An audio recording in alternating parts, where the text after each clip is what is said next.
Ito po yung update natin sa Mambog Bacoor project po namin. Ayan, sumikat na yung haring araw. Medyo maganda-ganda na yung ating weather. So ito guys, nag-add tayo dito sa my front extension ng plant box. Ayan po. So before, meron po mga halaman dito si ma'am. Tinanggal po muna din para mapinturahan din po yung wall dito sa may labas. Ayan. So lahat po, interior, exterior wall is pipinturahan natin yan, ire-retouch. So ayan guys, papatungan na lang po yan ng pintura pero nilagyan po muna siya ng Acrytex primer. So yung gate natin, may pintura na rin po yan pero once na ito-turn over na namin to kay ma'am, ire-retouch po ulit namin yan. Pininturahan na po siya para kahit paano hindi po siya kalawangin pero may retouch pa po yan. Kumbaga first coating pa lang tayo sa mga pintura natin dito sa unit nila ma'am. So dito po sa may front extension, ayan, tapos na yung ating spandrel ceiling. Yung tiling works po namin tapos na, sa plant box na lang po yung ita-tiles. So sa mga nagtatanong, akala nila kahoy to, plywood, spandrel po ito, metal spandrel na wood look design. Tapos pin lights na lang po ang nilagay namin. O di ba? Pang mayaman.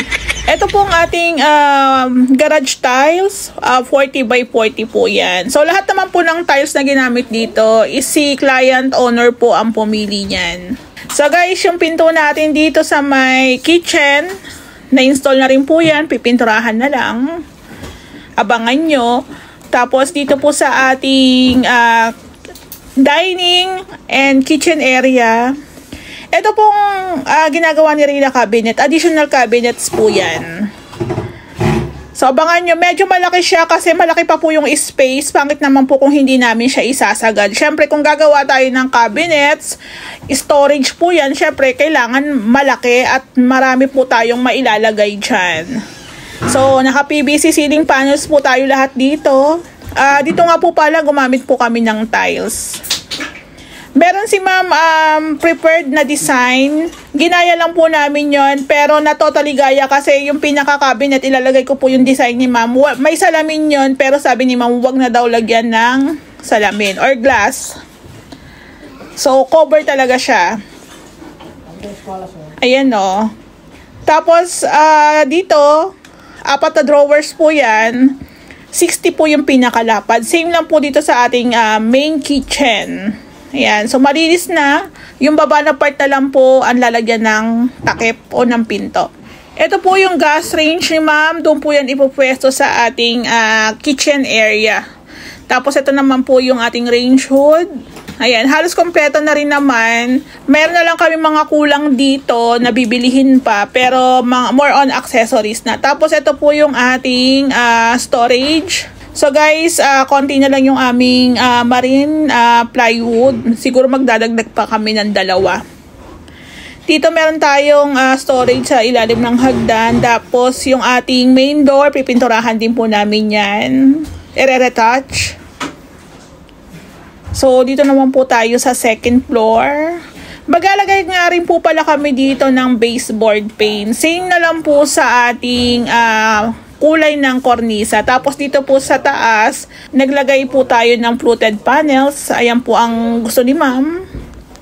Then yung mga pinto dito panalong panalo kasi yun nga, parang last time bumili kami ni Ray ng pang-spray. Kaya yung mga pinto natin dito talagang maganda ang finish niyan. Tapos sa bathroom natin, na-install na rin po ni Ray yung ating mga accessories. So, paunti-unti na pong naipupwesto yung mga accessories, yung ating shower set. Meron po nag-comment, sabi niya, okay na yung bathroom, pero hindi daw niya bet. Actually, ma'am, pag nakita niyo siya sa personal, maganda po yung combination ng tiles. Lakas makayayamanin. So, sa kabilang side, merong fluted panels. Dito po sa kabilang side, may hidden door tayo. Naka-fluted panels din po yan. So, ito po yung ating mirror. Ayan. Pasensya na, mukha na akong tsaka dyan. Gawa ng, alam nyo na, tumulong ako kay Ray. Gumawa ng cabinets, assistant, helper. Ayan. So, ito yung ating mirror. Tricolor po yan. Ayan o. touch lang. So pag ganito po yung peg nyo, dapat nakaabang po yung ating outlet para may saksakan po yung ating bathroom mirror. Ayan o, ang cute. Ito po yung ating towel rack. Sa Wilcon po namin yung binili. So yung toilet bowl, naka-install na rin po yan. Halos nakukompleto na. Ang kulang na lang po dito is yung ating lavatory. Ayan yung mga pinto natin dito. Napakaangas, napakaganda ng pintura. Spray po kasi yan. Ayan o. Mga doorknob na lang po ang kulang. Ayan, ang ganda o. Molded door lang po ito na pininturahan po namin ng Agua Gloss It ng Davis. Ang ganda. So yung mga pinto, ini-install na. Ayan, ito po yung pang-spray natin o. So pagdating po talaga sa mga tools, kailangan po natin mag-invest para mapabilis at mag-improve din po yung ating renovation. Ito po yung sinasabi ko sa inyo. Ito po yung pinto natin sa balcony na napinturahan na po yan. Varnish po ang ginamit dito. Medyo matrabaho lang talaga siya, pero syempre level up na rin po yung ating team. So kaya naman yan ng pintor natin. Matrabaho nga lang, pero caring-carry naman po yan. So, ang ganda. Ito po yung pinto ni ma'am dito sa kanyang room, molded door. Tapos, ito pong pininturahan para naman po yan sa balcony. So, napakaganda, shiny. Tapos, guys, dito sa renovation namin, ito lang po yung part na may leaks. So, once na maganda na po yung weather, mag-waterproofing tayo ulit. So, doon sa part na yun, wala naman. Goods naman lahat. So guys, ang majority na lang po na gagawin namin dito is pintura, linis, install po ng mga iba pang accessories. Tapos yung woodworks po natin, halos patapos naman na ni Ray.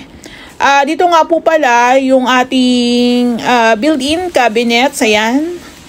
Napinturahan na rin po yan.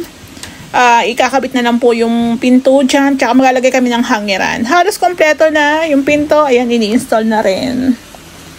So, malapit na mo siyang matapos, konting retouch, konting linis. Then, abangan nyo po, i-share po namin kung magkano po siya inabot.